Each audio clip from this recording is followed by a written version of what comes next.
Good morning. This morning, as we go into this week, would you reflect with me for a minute? Has anyone ever let you down?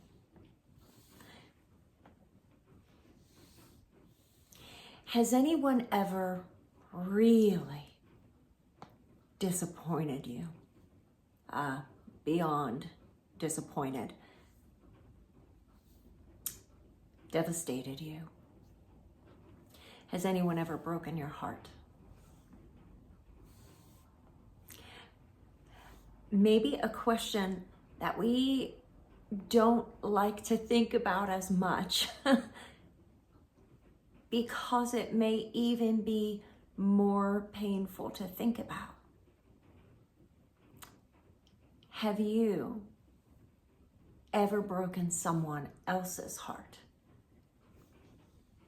Have you ever disappointed someone, let them down big? I have. I have both had my heart broken by those who I love most, and I know that I have broken the hearts of those who love me most. Sometimes flippantly, sometimes unintentionally, but each time no less real. And so I was wondering what the heck was going on when I was reading through the scriptures, the Gospels, just around the time of the Last Supper. And can you picture it? Jesus is at the table with his disciples, each and every one of whom he loved. And he knew, and he said at that time that one of them would betray him. And yet, he washed that one's feet. I mean, in the middle of a big old story. Who is this Jesus? That he knows. He sees. He feels deeply. And yet he still loves. He still ministers. Nothing we do will ever change who he is.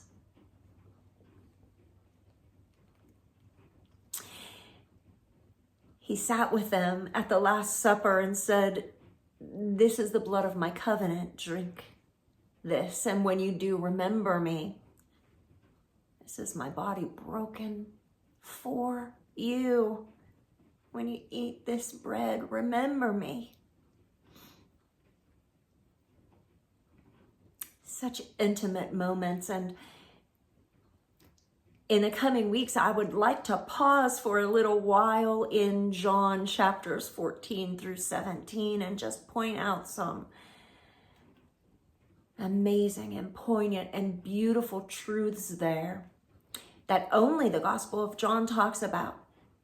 While Jesus was with the disciples there at the Last Supper, celebrating Passover,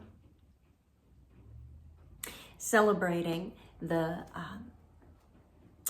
supper of the Lamb. It was just following that time when the disciples, they're on their own, they're hanging out around the table, and the disciples chirp up and say, "Who among us is the greatest?" And, the different Gospels give names. But in Luke 22, it says they all started, arguing among each other after Jesus has just given them his whole heart. And it's from that conversation in Luke 22:24-28 that Peter spoke up. This is how I know it just wasn't only a couple brothers who were saying, hey, Jesus, who's your fave? Not him, right? You know, it was all of them. Peter proudly said, Jesus, I'll follow you anywhere, even to death.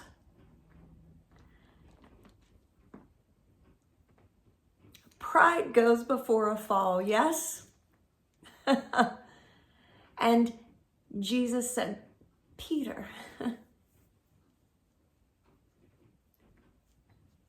Satan has asked to sift you like wheat,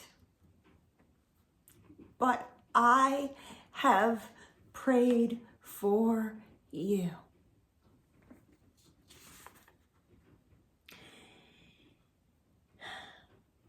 That when you turn back, you will strengthen your brother. Peter, this is going to happen, yo.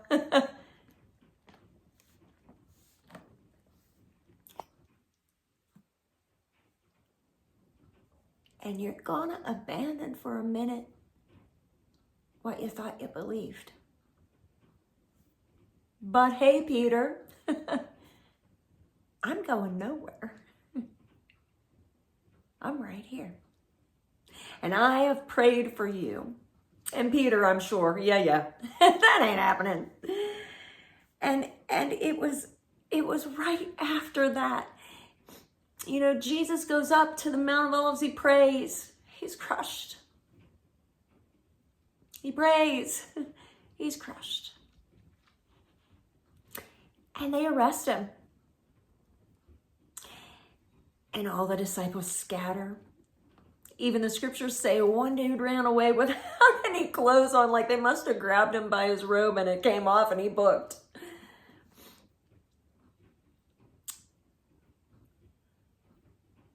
They took off and they left Jesus alone. Even after in that moment, Peter did wield a sword. He did cut off the ear of Malchus. Jesus healed him and said, that's enough.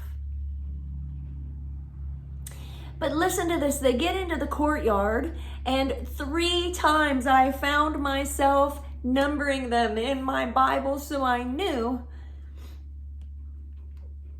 that this is important to the Lord. How many times can you number them?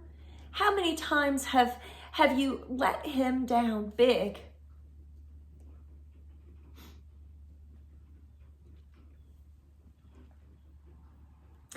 A servant girl came up to Peter in the courtyard when Jesus was on trial, when Jesus was shackled, when Jesus was being shoved around and spit upon. Peter was sitting in the courtyard.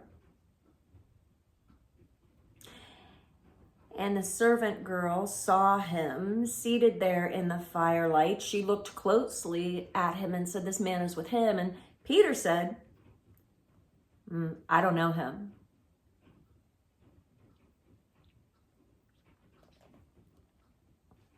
And a little while later, someone else saw him and said, oh, you're with him. He said, man, I am not.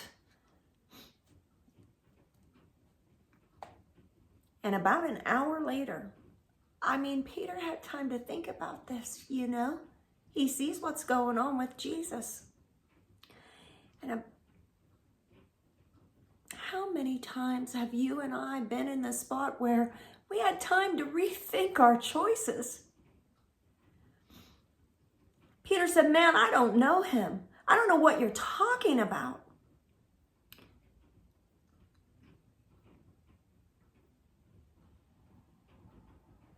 The Lord turned and looked at Peter.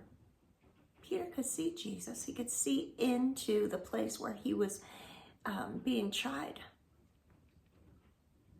Jesus looked straight at him.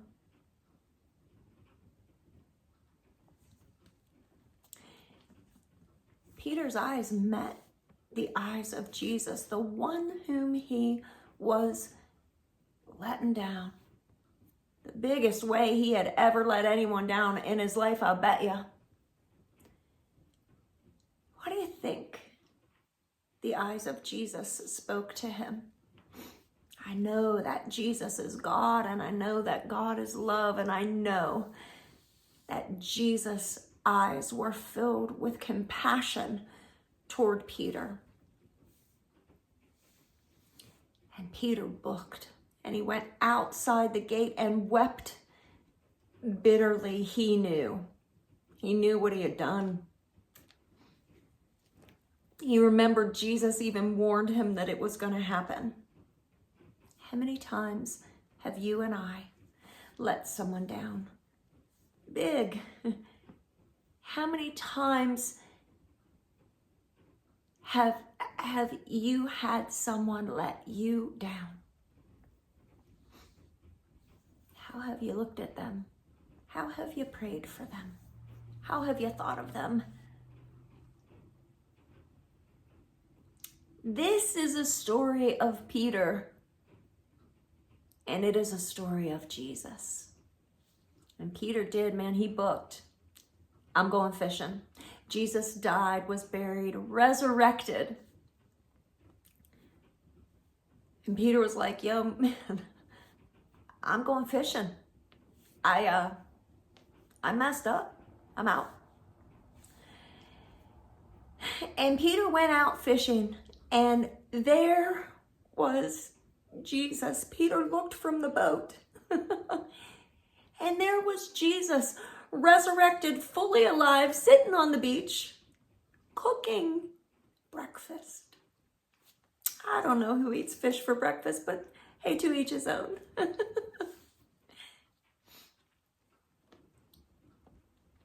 And in those moments on that beach, and by the way, when Peter saw Jesus there, he ran to him, jumped off the boat, left those guys to fend for themselves and get the boat back into shore, and he ran to him.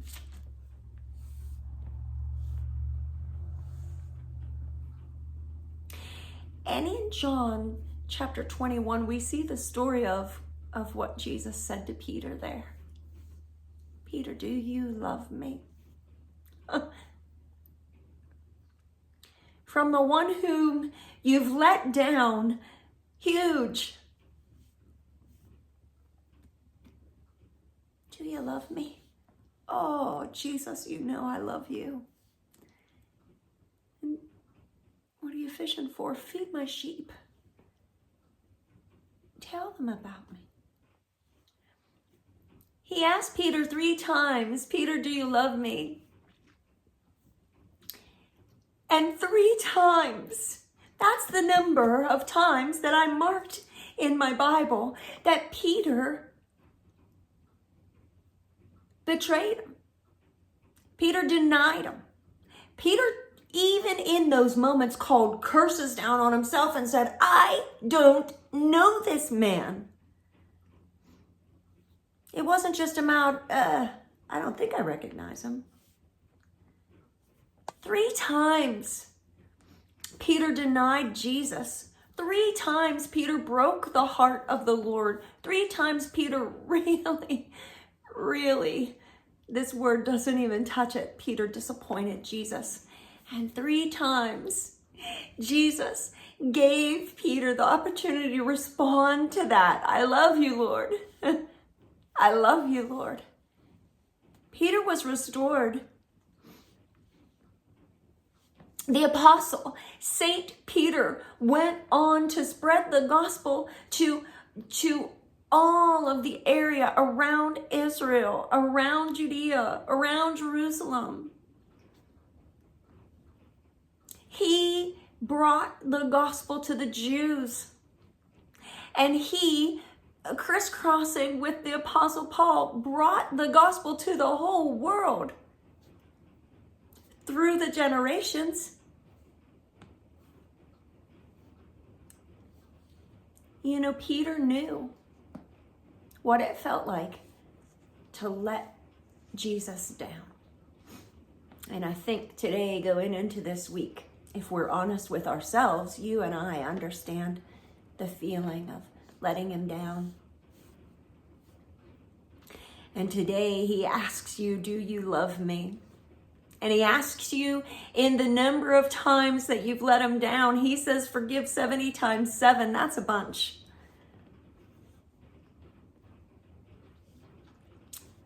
Do you love him?